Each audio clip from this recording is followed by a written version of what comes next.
la cámara. Listo, dice grabando. Bueno, como algunos alcanzaron a ver ahí en el video, estuvimos mostrando cómo diseñar algunos estilos desde un archivo externo. Aquí al lado derecho, voy a organizarlo. Ustedes ven la página 9 con la que hemos venido trabajando y quise poner varios párrafos adrede para que miremos cómo podemos hacer algunos, digamos, arreglos o cómo ajustar ciertos textos cuando se nos presenta lo que ven acá.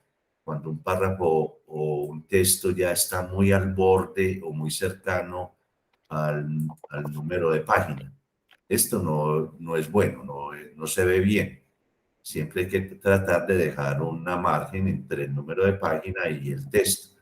Yo sé que a muchos les ha ocurrido esto y ahora miraremos cómo lo arreglamos. Bueno, en la reunión pasada habíamos visto cómo poner estilos a... Voy a quitar esta caja 2 que se me quedó acá.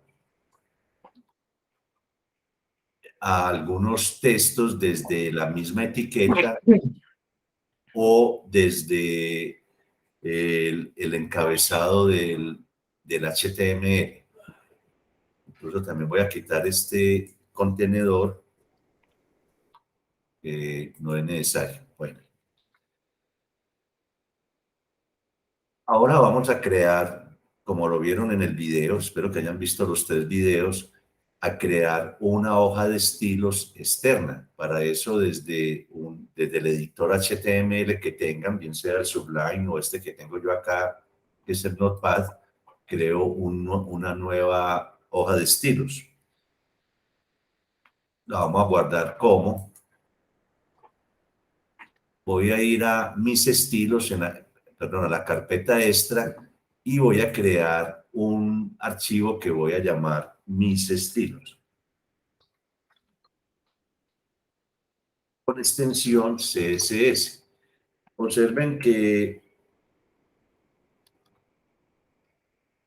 dejé mis estilos, lo puse con un guión bajo.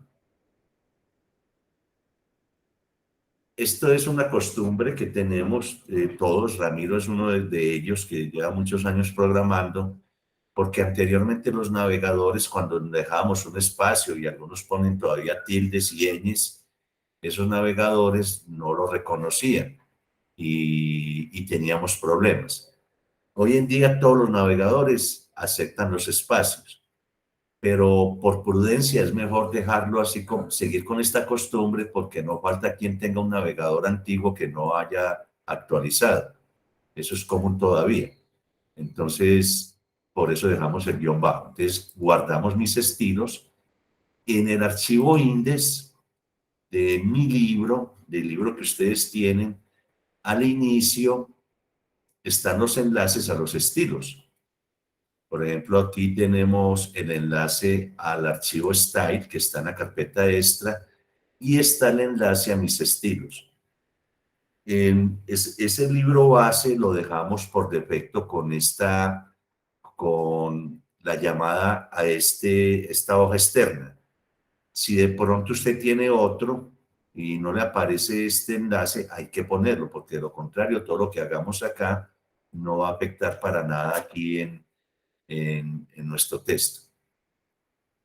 De lo primero que podríamos hacer, que les comentaba en los videos, no voy a repetir todo, pero sí quiero hacer algunas observaciones, es hacer intervenciones en todo el cuerpo del documento, en todo el body.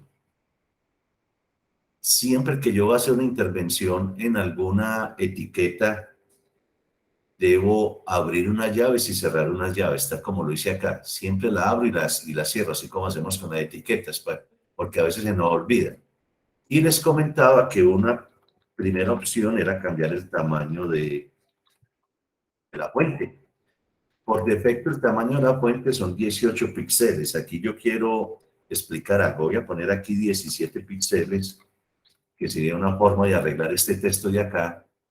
Voy a guardar y voy a actualizar acá. Observen que se redujo, el tamaño de la fuente es más pequeña. Nosotros lo tenemos en 18. Bueno, y quiero explicar qué es esto, pixel. Algunos habrán visto la película Pixeles. Pixel es la unidad más pequeña que tiene una imagen. Las imágenes están definidas por unos cuadritos que tienen un largo horizontal y, digamos, una altura vertical. Las pantallas manejan un número de píxeles. No sé, tú que estás aquí, Chema, ¿recuerdas? Nuestros primeros computadores eran CGA, 320 por 200 píxeles. Y con el tiempo nos dio mucha alegría cuando aparecieron los VGA, que ya eran 640 por 480. Y que eran a blanco y negro. Y, y en verde también, porque las NEC tenían la pantalla verde. Y así aprendimos a jugar con Mario. Y con Mario empezamos a jugar con el Super VGA, que era 800 por 600 píxeles. Eso era algo que para nuestra época era maravilloso. Y cuando ustedes ven la película Píxeles, notan que las imágenes son, se les suele llamar pixeladas, porque se nota mucho el píxel. Hoy en día ya estamos trabajando con resoluciones de 1280 por 1024, que es la que tengo yo acá, o si tuviera una full, lo que llaman el full high definition, sería 7680 por 4320, eso es enorme. ¿Por qué me detuve acá? El libro lo vamos a trabajar con píxeles. Lo digo porque algunos dicen, bueno, es que yo puedo utilizar otra unidad que se llama REM u otra que llaman EM. O Ramiro acostumbra utilizar PTS, puntos. Puntos, sí, señor. Utilizamos píxeles porque el libro está configurado en píxeles. Estos es lo que se conoce como una unidad absoluta. Lo que es el EM, el REM, el porcentaje son unidades relativas. De hecho, el libro, por eso quise dejar esto acá, el libro ya viene configurado con esas unidades relativas. Y nuestro referente para evitarnos problemas siempre van a ser los píxeles. Es más, les quiero mostrar algo acá. Toda página nuestra, para que no lo olviden, tiene un ancho de 640 píxeles y 825 píxeles de altura. Y estas son las márgenes que vamos a manejar, 50 y 50 en las márgenes izquierda y derecha. Arriba, 30 píxeles. Abajo, aunque no interesa mucho en este momento porque siempre nos va a pasar 20 píxeles, pero recordar que 30 arriba, 50 y 50. ¿Qué significa? Que el ancho de la página nuestra va a ser de 540 píxeles, al quitar pues las márgenes. Quería mostrarles eso para que lo dejemos claro.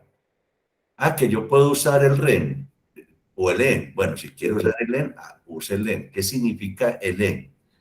Es relativo. Si yo le pongo 1.25 EN, eso significa que va a aumentar en un 25% los 18 píxeles que trae el libro. Y nos quedarían 20 píxeles. Aquí están 20 píxeles. Entonces, eso no es recomendable en este momento. Dejémoslo tal como estaba, en 18 píxeles. Y como les decía en el video, incluso lo puedo quitar, porque los 18 píxeles son los que tenemos acá. Pero es que usted dijo que podíamos corregir esto utilizando de pronto el cambio de fuente. Aquí viene un truquito que les voy a explicar que les puede ayudar en algunos casos. Porque algunos lo que hacen es pasar este párrafo al otro lado y me parece bien, este espacio acá pues no es tan grande. Pero hay otros que dicen, no, es que yo quisiera que quedara todo acá, como lo tengo en este momento. Entonces, un truco es venir acá a la página 9.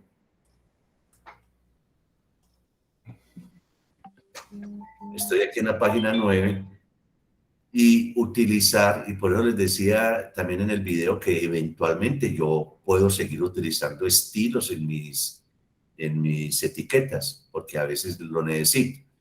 Y uno de ellos frecuente que pueden utilizar es en la etiqueta div de la página. Y decirle, voy a cambiar el estilo de la fuente o el tamaño de la fuente por un 98%. O sea, que me lo reduzca. Bueno, estoy como escribiendo raro. Bueno, que me lo reduzca a 2 punticos. Aquí estoy utilizando otra unidad que es porcentaje. Yo le voy a decir, el tamaño de la fuente de esta página, nada más de esta página, va a ser del 98%. Esta es otra unidad relativa, o sea, el 98% de lo que hay acá. Realmente el cambio no afecta significativamente el texto. Si yo tengo otra página aquí al lado derecho y la comparan, se van a dar cuenta que el cambio no es grande, pero miren lo que pasa abajo. Me lo arregló. Y el tamaño de la fuente, el cambio fue muy sutil, que no se logra diferenciar cuando tengo varios textos. Ese es un truco que a veces es bueno tenerlo a la mano para arreglar problemas como los que vimos acá. Pero volvamos a esta parte. Les había hablado en el video de cómo cambiar la familia de fuentes. Aquí por defecto tenemos una fuente que es Lato. Juan Guillermo, Sí. tengo una pregunta sobre lo que estabas hablando. Sí. Cuando nos estás diciendo que el ancho, o sea, utilizable de la página es 540 píxeles. Sí, ¿Eso así es. significa que si yo hago un padding es sobre los 540? Si haces un padding es sobre los 540. Ok, gracias. Pero si haces un margin es sobre los 640. Oh, perfecto. Bueno, ahorita volvemos a lo del padding y lo del margin que dice José María, cuando diseñemos una caja. Lo otro son las fuentes. Les decía que por defecto viene el lato. ¿Qué tiene de bueno el lato? En primer lugar, es una de las fuentes más utilizadas en el mundo. Incluso pueden buscar lato en Google y se van a encontrar con una historia. Creo que eso es polaca, la fuente de un banco. Y tiene varias características que ha hecho que mucha gente empiece a utilizarlo. Primero, es fácil de leer, no cansa la lectura, pues eso es lo que se ha encontrado. No tiene serifas. Para los que no saben qué es serifa, son esas punticas en las letras, en los extremos, que incluso vamos a hacer el ejercicio acá, que cuando yo tengo una fuente como por ejemplo, creo que esta es la que tiene esa serifa, o Georgia mejor. Sí, esta la tiene.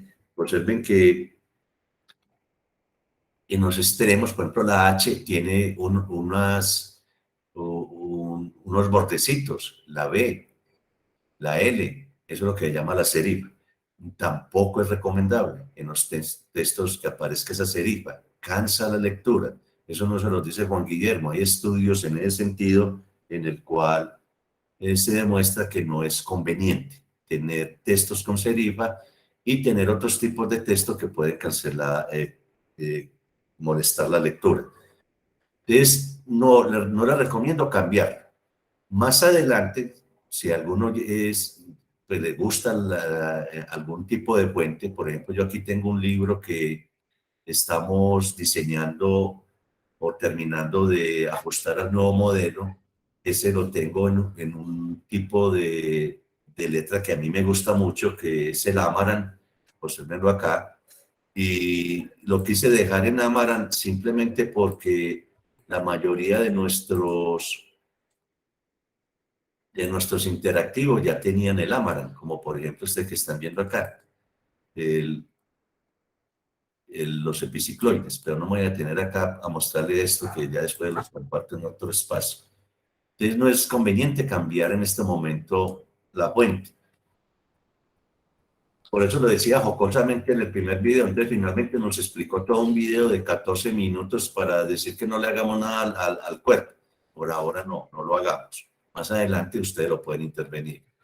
Pero sí puedo intervenir, por ejemplo, los párrafos. Y les decía que a veces es conveniente para algunos que no les gustan los textos justificados y decirle que el texto alineado no va a ser justificado, eso se llama justifi, ni tampoco va a ser a la derecha, sino que va a ser a la izquierda. Esta es también otra gran discusión. Observen el texto acá cómo va a quedar. Queda alineado a la izquierda y tuvo un cambio significativo. ¿Por qué significativo? Cuando yo justifico un texto, lo que hace es generar espacios adicionales para lograr esa justificación. Eso es lo que hace la aplicación. Y esos espacios también está demostrado molestan la lectura. Incluso la norma APA, la última norma APA, pide que los textos no sean justificados. No sé Vancouver si ahora lo está haciendo o la IEEE, pero conozco la norma APA que dice eso. No justifique los textos. Algunos dirán, no, es que a mí me gusta justificado porque se ve muy bonito, muy elegante. Bueno, de hecho el libro por defecto está justificado. Insisto, esto es cuestión de gustos. También podríamos cambiar el color de la letra y decir, bueno, es que yo quiero que el color que voy a utilizar en mi texto va a ser brown. Y aquí queda brown. Pero simplemente son ejemplos. Obviamente es un texto horrible con ese color. Ese es un ejemplo de cómo intervenir algunas etiquetas de todo el texto y cómo podemos hacerlo de todo el cuerpo. Por ahora no le hagamos ningún cambio en este momento, excepto porque alguno de ustedes esté de acuerdo conmigo en que es mejor dejarlo alineado a la izquierda. Y el libro no se ve mal, para mí en mi concepto se ve bien, incluso para la lectura mucho mejor. Otra cosa que les había dicho, voy a borrar ya estos párrafos adicionales que tenemos acá, de Caperucita Roja.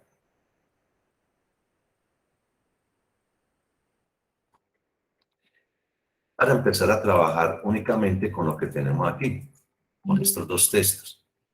Entonces, algo que les había dicho, yo no me voy a demorar mucho porque están los videos, simplemente quería precisar algunos conceptos y luego dejo el espacio para que ustedes hagan las preguntas. Es intervenir, por ejemplo, o utilizar algunos adornos como cajas, que a veces son buenos para resaltar, para destacar un texto. Entonces, por ejemplo, en este voy a utilizar una caja en Caperucita Roja, un contenedor. Entonces, vamos a diseñarlo aquí en mis estilos. Lo voy a llamar caja, pero usted lo puede llamar como quiera. Lo puede llamar Josema, ¿recuerdas Josema que alguna vez puse un ejemplo así? Lo puede llamar Caperucita, como ustedes quieran, yo lo voy a llamar caja. Como es una etiqueta nueva, esa no existe dentro de las etiquetas HTML, toda etiqueta nueva la ponemos con un punto. Y como yo voy a utilizar varias cajas, porque quizá en mi texto yo quiero tener modelos diferentes, lo voy a llamar caja 1. Y así como hicimos con el body y con el párrafo, abrimos y cerramos. Como la llamé caja 1, de una vez, esta etiqueta la voy a invocar. Esta es una nueva clase de etiqueta. ¿Sí? Clase de etiqueta. Y entonces la voy a invocar acá, con la palabra clase. La invoco de esta manera. Este párrafo va a utilizar la clase que está definida en mis estilos con el nombre de caja 1. Así se escribe, class igual y entre comillas el nombre de la clase. Lo voy a guardar, en este momento no ocurre nada porque no hemos hecho nada acá. ¿Qué podemos hacer? Por ejemplo, ponerle un borde al párrafo. Ese borde podría ser de 2 píxeles Podríamos ponerlo de un color rojo y vamos a ver qué ocurre. No ocurrió nada. ¿Qué nos quedó faltando?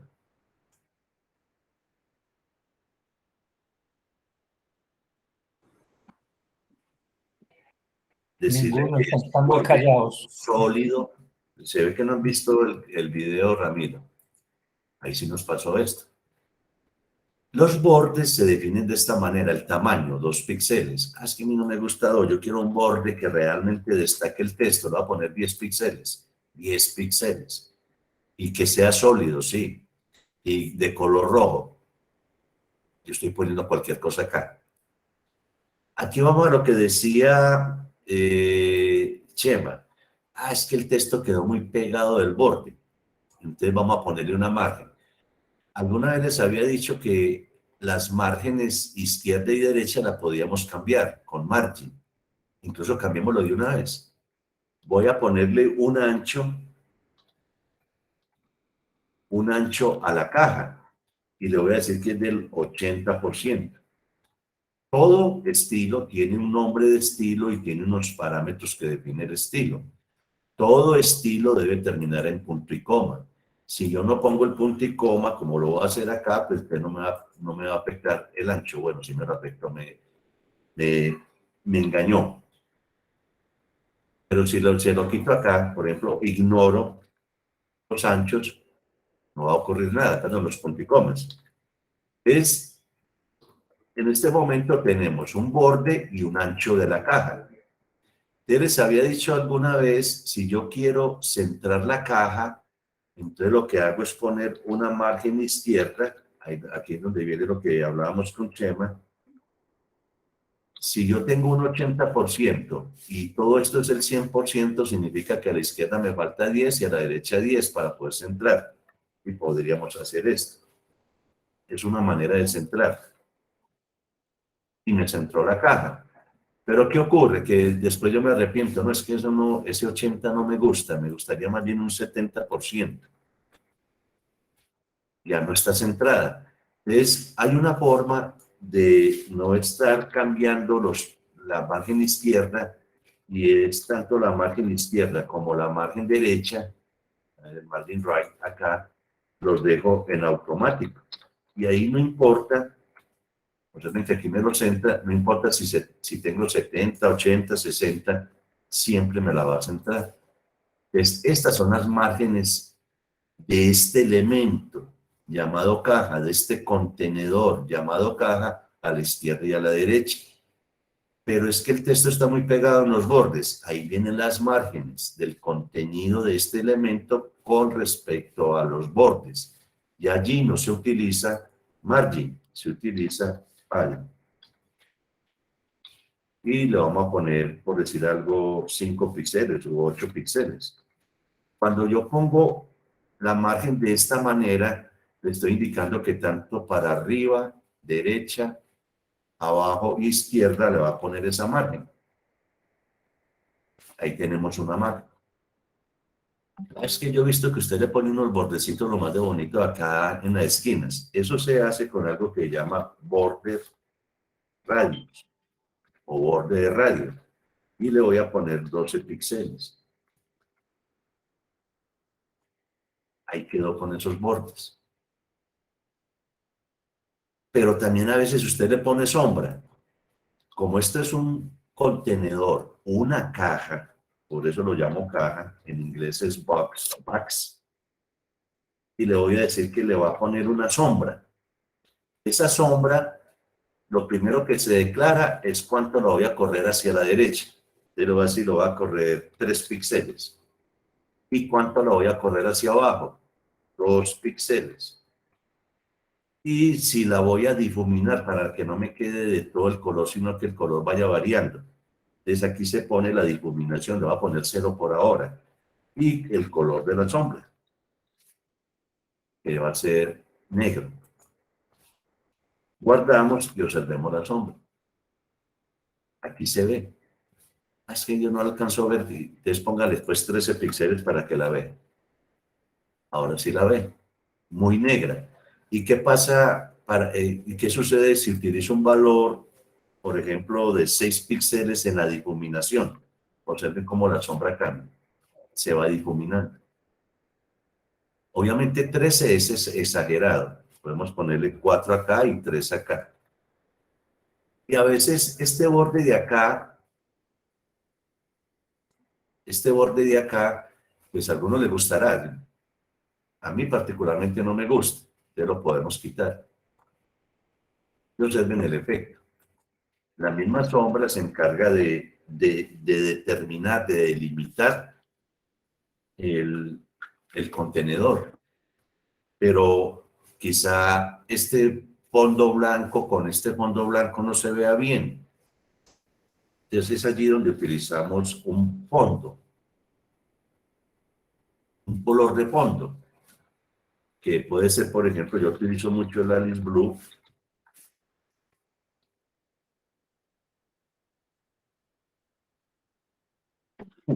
Bueno, me excusan la tos, no es de COVID, sino de estar humano. Esta es una manera de generar o de diseñar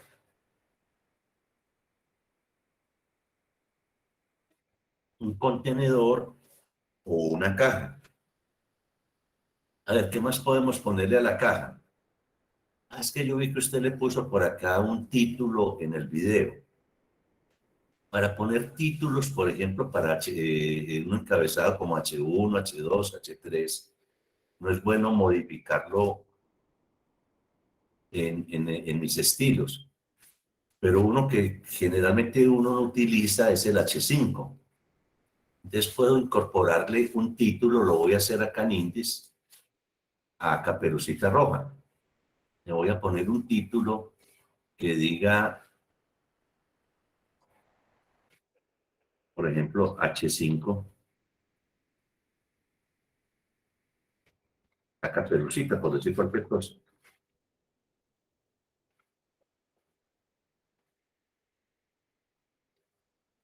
Todo lo que voy a hacer, lo voy a hacer en otra caja, me va a afectar el H5 y el P, el párrafo. Entonces, para eso se recomienda encapsular todo y lo va a llamar en otra caja, por ejemplo, la caja 2. Y encapsulo tanto el H5 como el P en esa etiqueta div, utilizando otra caja que la llamé caja 2, entonces vamos a crearla. Por ahora, tal como la tengo, me aparecería así, la Caperucita acá. Entonces, voy a crear una caja nueva. Para eso copio lo que teníamos acá, lo voy a llamar caja 2.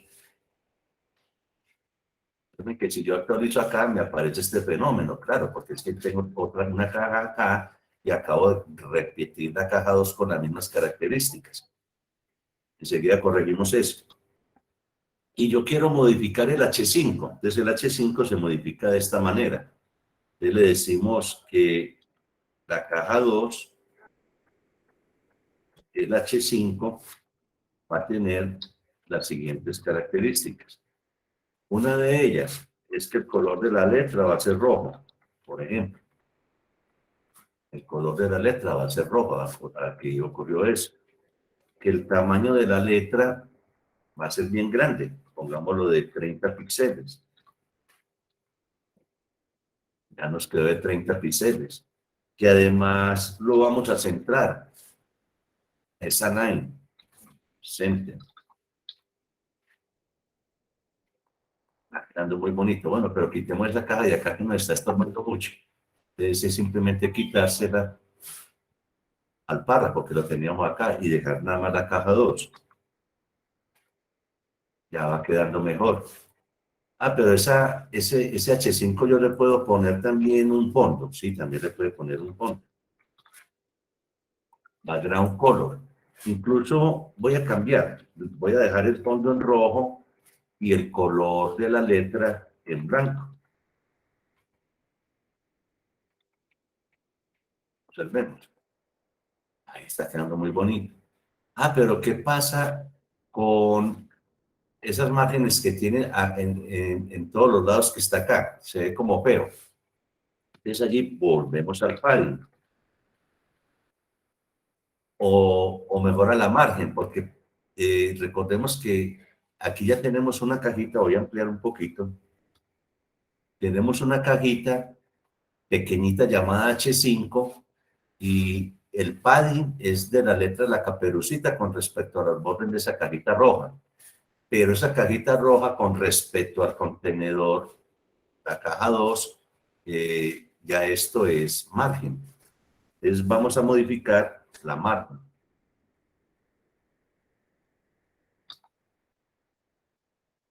Y vamos a decirle, por ejemplo, que la margen izquierda,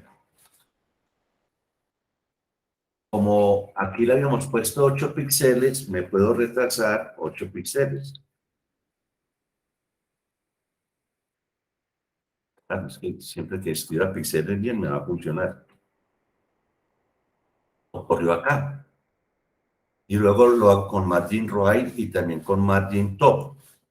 Pero para no hacer eso, puedo hacerlo todo en una sola instrucción. Esto funciona así. Arriba, derecha, izquierda, con abajo, izquierda. Observemos.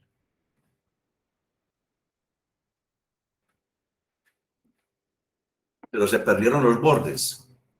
Se utilizó nuevamente el borde.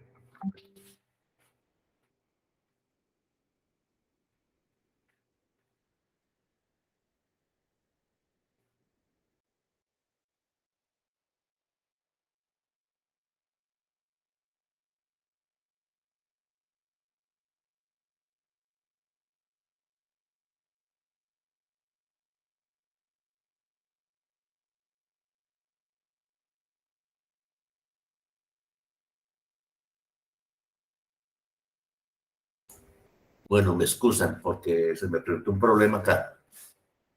De los bordes los podemos cambiar de esta manera. Decirle que el borde izquierdo es de 12 píxeles, el derecho, está hablando del borde izquierdo de arriba y el derecho de arriba. Y los de abajo los dejamos tal como está.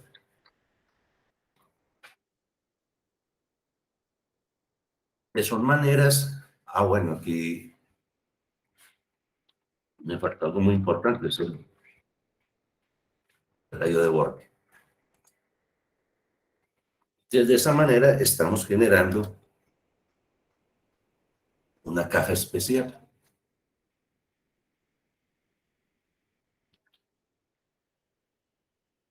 Que puedo hacerlo de los colores que yo quiera. Puedo utilizar, por ejemplo, un naranja.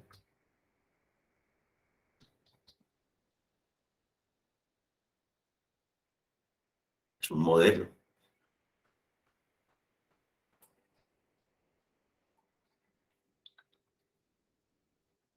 Combinar todos los colores que ustedes quieran. Otro modelo. Y cambiar aquí también, por ejemplo, el fondo.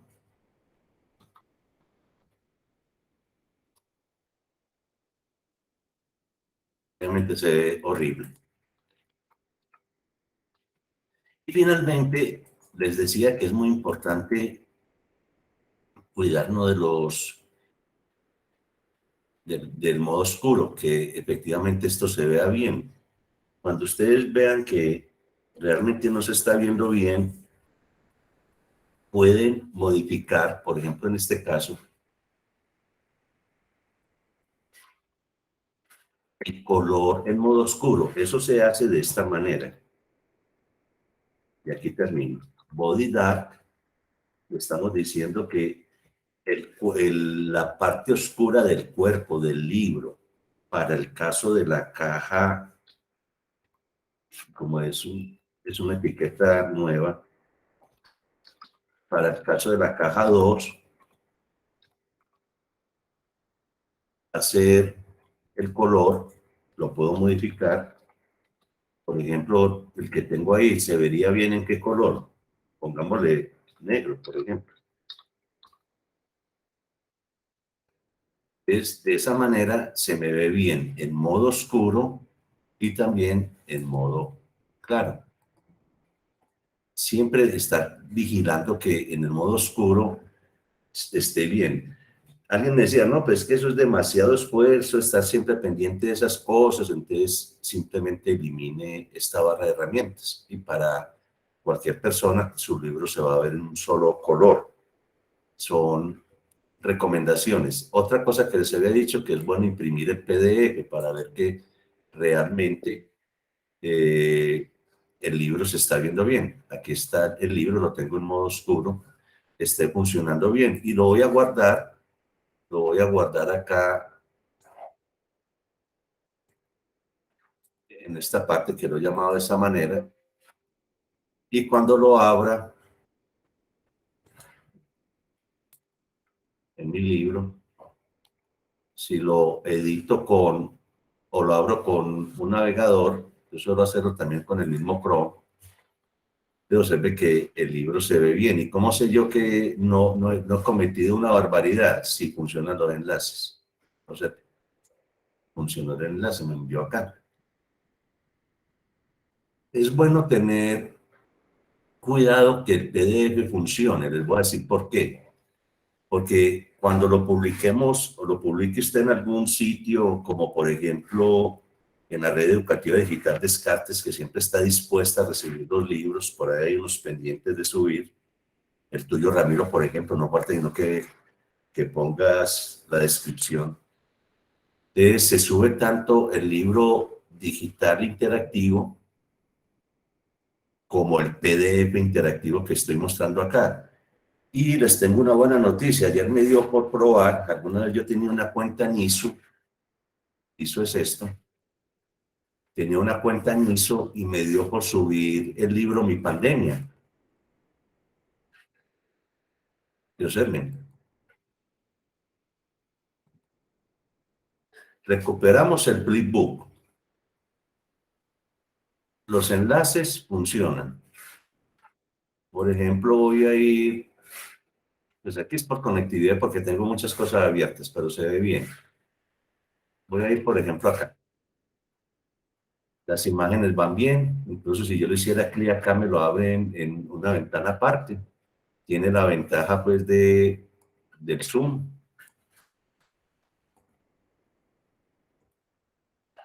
Los interactivos, por ejemplo me los abre en una ventana aparte, una ventana emergente.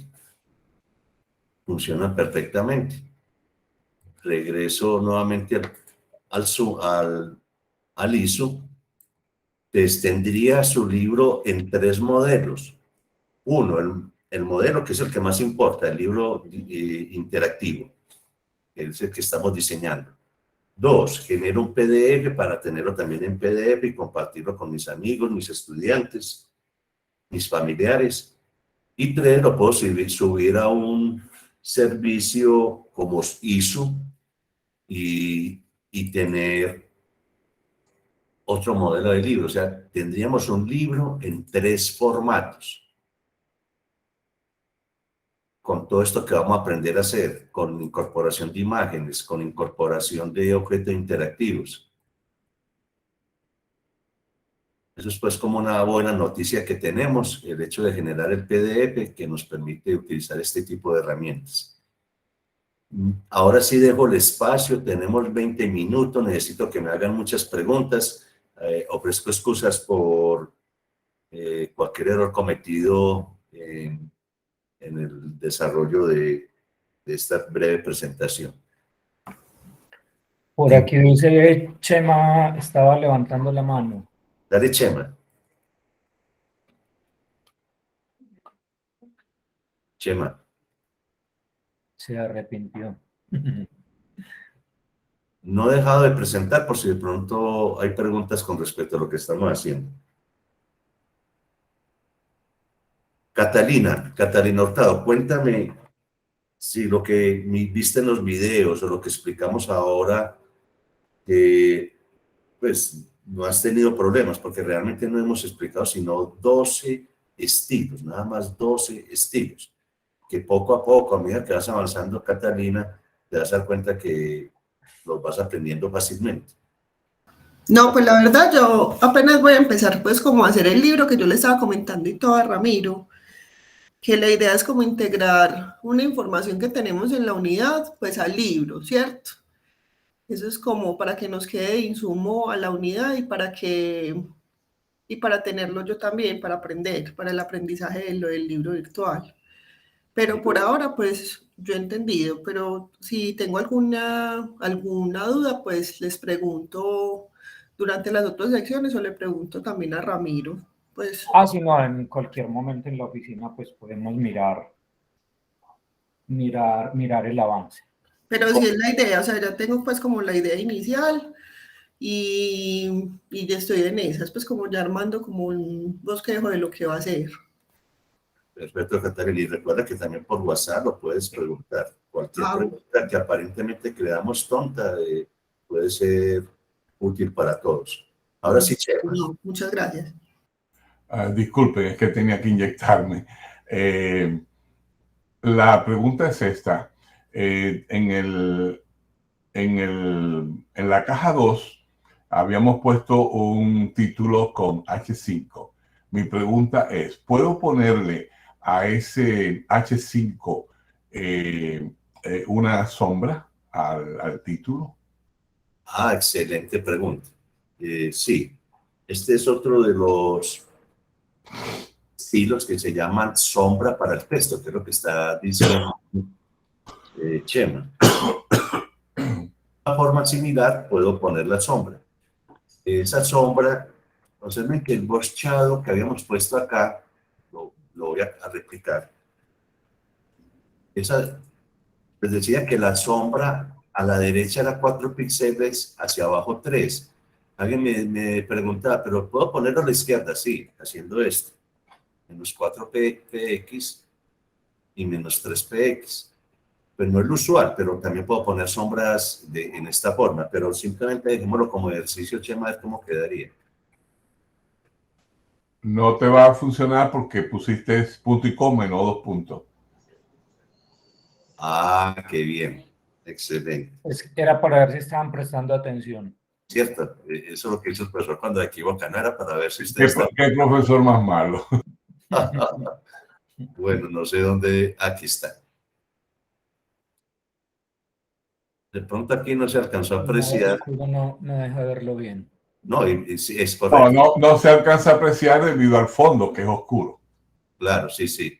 Vamos a ponerlo como, no, y si lo pongo rojo, te vas a dar cuenta que se va a ver bien. Y actualizamos. Ahí se ve rara, porque normalmente lo que se debe hacer es dejarlo de esta manera, que es lo más usual para nosotros que le vemos de arriba a abajo y de izquierda a derecha.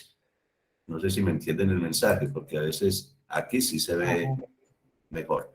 Y como le puse una difuminación muy alta, si le quito esa difuminación, se ve mucho mejor. De pronto lo corrí demasiado. Yo normalmente utilizo es 2 y 2. Pero es lo que preguntaba Chema. Chema, te perdiste.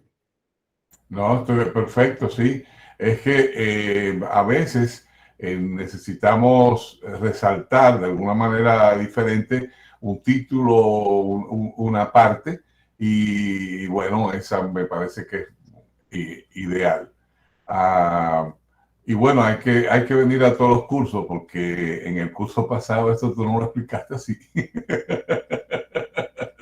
No, recuerda, Chema, que tú y yo que tenemos tanta experiencia en la docencia nos reinventamos todos los días, ¿o no? ¿Alguien más tiene preguntas? Fernando Fernández, cuéntame cómo vas. Oiga, pero es que una cosa es que los estudiantes, los jóvenes, sean temerosos para responder, pero ya aquí ustedes todos profesores y...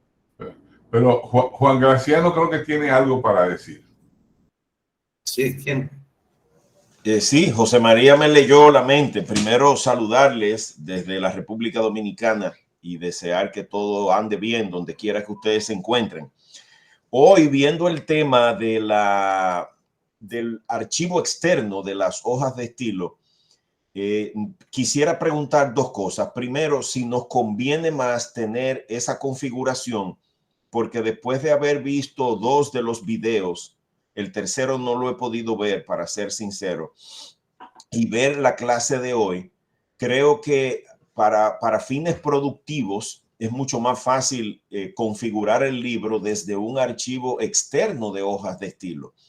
Esa es la primera pregunta, si es más conveniente, aunque quizás en situaciones especiales ocurra que a un determinado bloque de texto haya que darle una apariencia, cosa que no sé hasta qué punto se mantenga la uniformidad de un libro, dándole formato a pequeñas porciones dentro del texto. Entonces, la primera pregunta es si es más conveniente trabajar el diseño de las hojas de estilo desde un archivo externo, porque a mí en lo personal, después de la clase de hoy, me parece que es más productivo.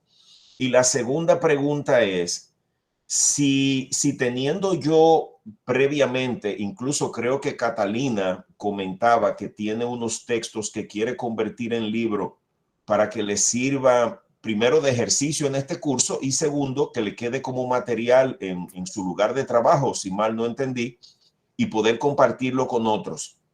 Entonces, si ya yo tengo más o menos una idea general del libro que quiero, me convendría, profesor, diseñar de antemano algunos estilos previos para los títulos principales, los títulos secundarios, los párrafos, y tener esa hoja de estilo más o menos diseñada, aunque obviamente yo sé que eso en el proceso de uno ir escribiendo va a ir cambiando.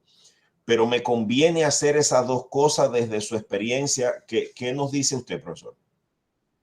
Escucho la respuesta. No, tienes razón, y en eso lo habíamos, que pensé que tenía abierto un libro acá, creo que sí, integrando con Paco.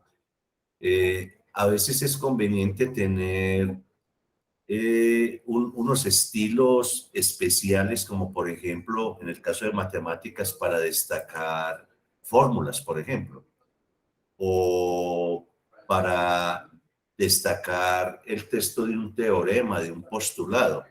Eso a veces es conveniente.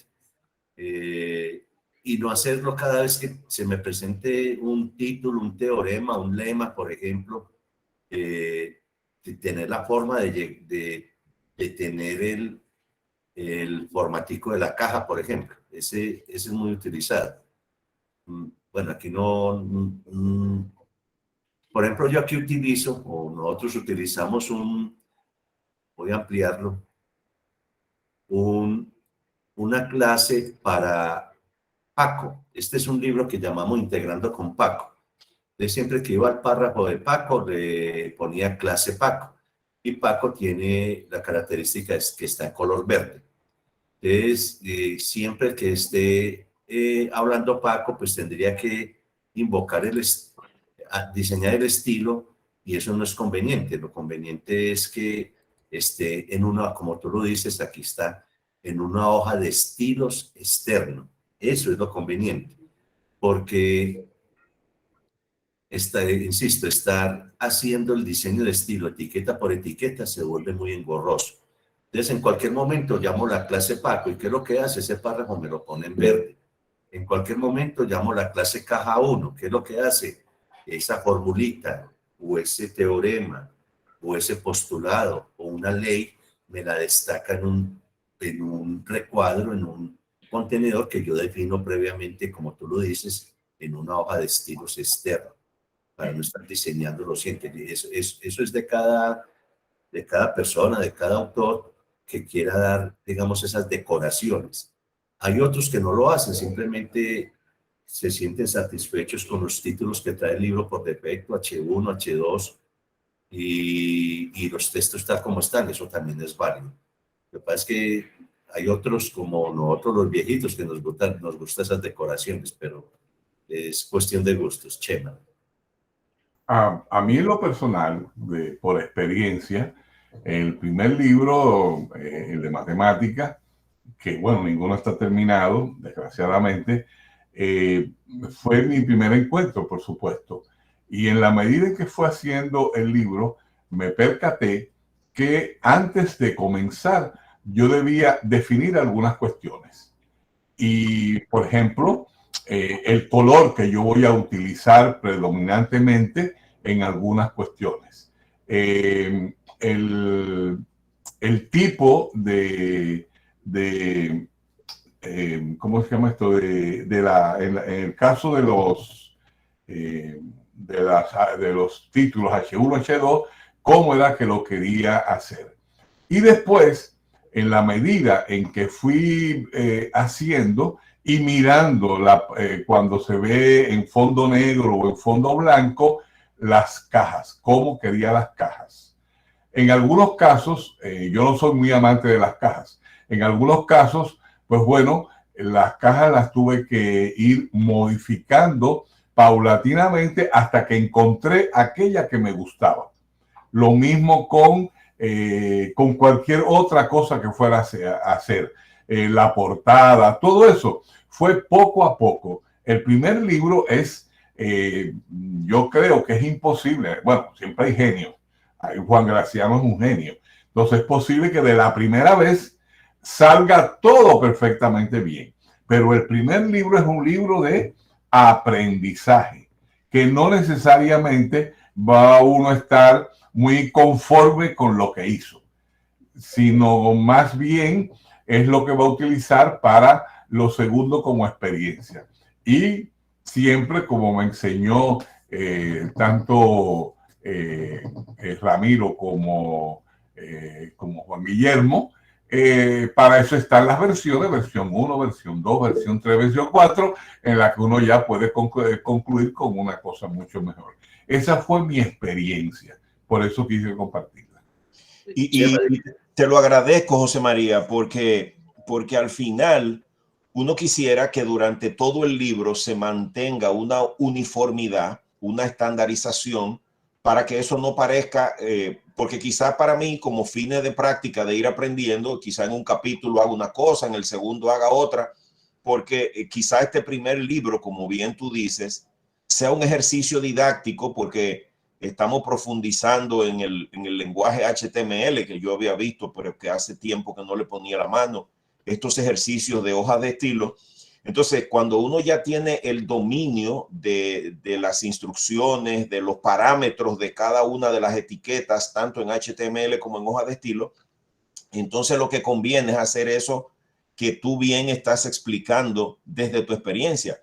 O sea, definir yo como autor un estilo para mis libros, de tal suerte que a partir de ahí, pues incluso cuando se vea el formato, se sepa que fui yo que hice ese libro, pero que me facilite la vida a mí, que cada vez que yo vaya a escribir, qué sé yo, un algoritmo o hacer un diagrama de flujo, no tenga que reinventar la caja, los márgenes, la sombra, o sea, que ya yo tenga un estándar definido para eso, que haga que mi libro se mantenga en una coherencia estética con el formato, pero que también facilite, porque el cerebro se va acostumbrando a ver las letras de un tamaño, de un color, en la medida en que uno va leyendo el libro. Entonces, si eso de una unidad a otra yo voy a tener que irlo cambiando, también corro el riesgo de que un parámetro de eso en un lugar lo ponga de una manera, en otra de otra, y tenga que estar volviendo atrás, estar corrigiendo.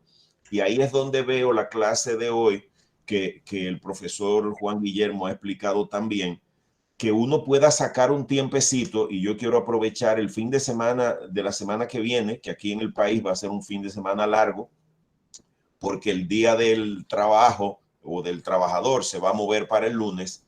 Entonces yo quiero aprovechar esos 3 días, sábado, domingo y lunes, para concentrarme en ir trabajando las primeras unidades del libro, porque me asignaron incluso esa asignatura ahora, y quiero aprovechar a los estudiantes que tengo para que me puedan retroalimentar en cómo ellos ven el libro, si se les hace fácil manejarlo, porque quizá yo como autor lo veo bien, quizá me gusta, pero el usuario final, porque incluso en el diseño web hay toda una ley de usabilidad, que yo debo enfocarme no en mí que lo estoy haciendo, sino en los destinatarios del libro.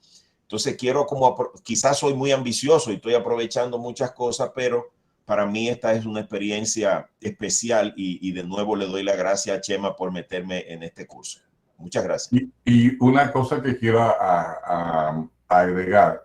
Yo tengo todo el tiempo abierto en una pestaña W3 School, la escuela W3 School de HTML, porque eso es maravilloso. Cualquier cosa que pregunte me lo va a aclarar. Eso de HTML, que es realmente la parte en la que más tenemos que trabajar nosotros.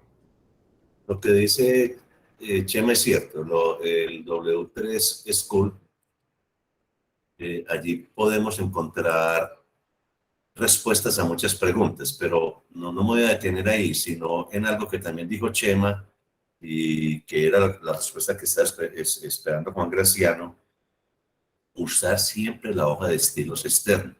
¿Te imaginas haciendo una cajita en una etiqueta y siempre en la etiqueta, y de pronto decides que no te gustó el color, el estilo que diseñaste, y lo vas a corregir? Tendrías que corregir yo no sé cuántas etiquetas. Por eso la hoja de estilos externas es lo más útil. Pero adelante, en un principio nos va a ir un poco mal, pero cada día vamos mejorando, como lo dice Chema. Yo sé aquí de los que están presentes, John Jairo García hizo un libro donde utilizó mucho cajas, ¿o no, John? Sí, claro que sí, y utilicé mucho, y en el que estoy haciendo también estoy utilizando las cajas para, digamos, lo que son los subtítulos, los títulos de cada capítulo, y los subtítulos de nivel 2, estoy utilizando cajas. Perfecto. Marco Tulio también las usó mucho para sus fórmulas, ¿o no, Marco? Sí, Vice y compañero, buenos días. Sí, perfecto, Vice, y lo que estaban diciendo, yo no hablo mucho, pero sí de acuerdo con Chema.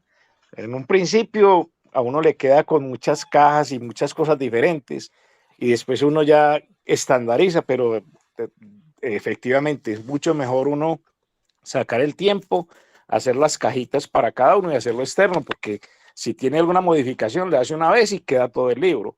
No tiene que ponerse a modificar una por una. Excelente, Vice, muchas gracias. Bueno, ahí perdón con lo que dice Marco Tulio, algo muy importante que todavía me está sucediendo con el profesor Edgar Herrera.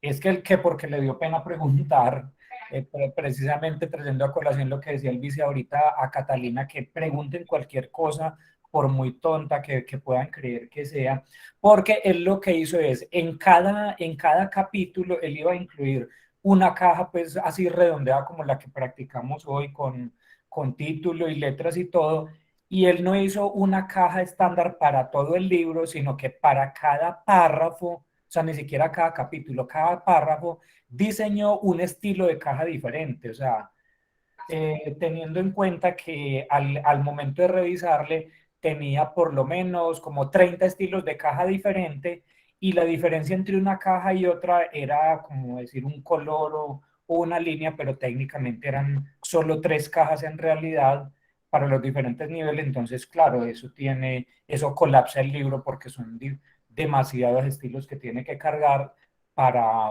en realidad un solo propósito. Entonces, son cosas que tendrían que tener en cuenta al momento de estar diseñando estos estilos personalizados. Y lo otro, ser muy ordenados, así como lo mostró el Vice. Si son 4 cajas, caja 1, caja 2, o incluso colocarle el nombre compuesto, caja títulos, caja notas, caja observaciones, no sé, algo que el título denote claro el nombre. Y muy importante lo que decía el Vice, no utilizar espacios, sino utilizar raya inferior o el nombre pegado, pero colocando la primera letra en mayúscula, como para un diferenciador. Son muchas cositas que hay que tener en cuenta, pero que es importante estarlas revisando periódicamente. Gracias, Ramiro. Y lo que sí sabemos es que Edgar se volvió experto en cajas, señor 30, espectacular. Pero había otro Edgar con la mano levantada, Edgar Mauricio. Sí, claro, muy buenos días a todos. Yo quería preguntar una cosita muy exacta, es en cuanto al reconocimiento en conciencias, cómo lograr este libro que nosotros estamos creando con código ICBN, ¿cierto? ¿Cómo sería la curaduría? Esa sería mi pregunta. A ver, hiciste una pregunta clave y es algo pues, de las cosas que a veces molestan y es que aquí se hace un gran esfuerzo de estudiar, de investigar y sobre todo de dedicar mucho tiempo. El libro que está haciendo José María lleva más de un año, el de matemáticas, y algunos que han hecho aquí libros le dedicaron mucho tiempo, estudiaron e investigaron. Cuando te digo que es lamentable el pensamiento de conciencias, en este momento MinCiencias, es que no lo considera investigación, simplemente lo considera un texto común y corriente de apropiación social del conocimiento. Claro que se puede subir, el puntaje no es mucho, para conciencia es un paper de 10 páginas que tú puedes escribir, y no lo estoy demeritando porque también ese paper lo que muestra son resultados de investigación de mucho tiempo, tiene un valor enorme frente a un texto como por ejemplo el libro que hizo Marco Tulio de matemáticas, que le dedicó mucho tiempo, porque sé eso. Si un paper vale 10, un libro vale 1. Eso es lamentable, no reconocer el trabajo. El ISBN normalmente conciencias, ¿qué es lo que pide? O MinCiencias. Te pide primero el ISBN, una carta de la editorial que ya José Galo, que es nuestro coordinador de la red educativa digital de Escátesis y el que maneja la editorial, envía una carta dando fe de que el libro fue publicado allí. Y eso es todo lo que pide MinCiencias. Y si tú perteneces a una institución educativa, el aval del grupo de investigación. Eso es todo, esa es la curaduría que se hace. Muy amable, muchas gracias. Pero aquí estamos no tanto, y lo habíamos dicho ya aquí terminando, en alguna otra reunión, no esperando un beneficio económico o esperando un reconocimiento de estas entidades, sino lograr nosotros desarrollar, diseñar, publicar libros que coadyuven a la enseñanza y aprendizaje de nuestros estudiantes. Esa es la mayor satisfacción para nosotros. Y lo decía también, a mí nadie me está pagando por hacer esto, ni a Ramiro, y a ustedes tampoco nadie les está pagando por este esfuerzo que están haciendo, porque creo que somos más de 20 que están acá, o que estamos acá, interesados por mejorar lo que nosotros hacemos con nuestros estudiantes. Como lo dice Juan Graciano, yo quiero probar mi libro, cómo lo van a ver los estudiantes, si les gusta, si contribuyen a que aprendan con este contenido digital. Yo estoy seguro que sí, por mi experiencia, sé que es así, siempre y cuando incorporemos contenidos interactivos en el libro. Pues quería decir eso porque sé que en un futuro, Edgar, cuando tengas un libro bien bonito de 100, 200 páginas y MinCiencias te dice vale 1, y por allá un colega tuyo hizo un paper y ese vale 10, estoy hablando de valores relativos, eso desestimula, pero yo te animo a que no pienses en eso, sino simplemente a tener un texto que va a perdurar para siempre. Muchos artículos te los leen 3 o 4 personas y yo eso lo he criticado. Tú publicas en la IEEE que tiene más de 2.400 revistas. ¿Quiénes te leen? En cambio, un libro va a perdurar para toda la vida. El libro de Chema de la Constitución, yo sé que te lo van a leer cantidad de personas migrantes deseosas de salir adelante. Y es un libro que va a quedar para toda la vida. Pues ese es como el gran reconocimiento que quiero que piensen en él. No sé si alguien quiere terminar. A ver, Raúl Seleita, termina tú esta reunión, que te vi entrando como a las 5:50, a las 6:50. Pues, profe, muchas gracias, muy buenos días. Sí, muy interesante. Yo estoy aquí practicando, aprendiendo mucho de ustedes. He participado en los eventos de los viernes. Veo que están muy adelantados y pues espero poder sacar mi libro y poder utilizar todas las herramientas que usted muy amablemente nos ha enseñado, profe. No tengo más que decir porque pues estoy aprendiendo. Aquí estoy ensayando. Muchas gracias. A ti, Raúl. Bueno, aquí terminamos porque sé que algunos tienen ya compromisos. Un abrazo para todos y durante esta semana les estarán enviando los videos de la próxima sesión. Un abrazo para todos.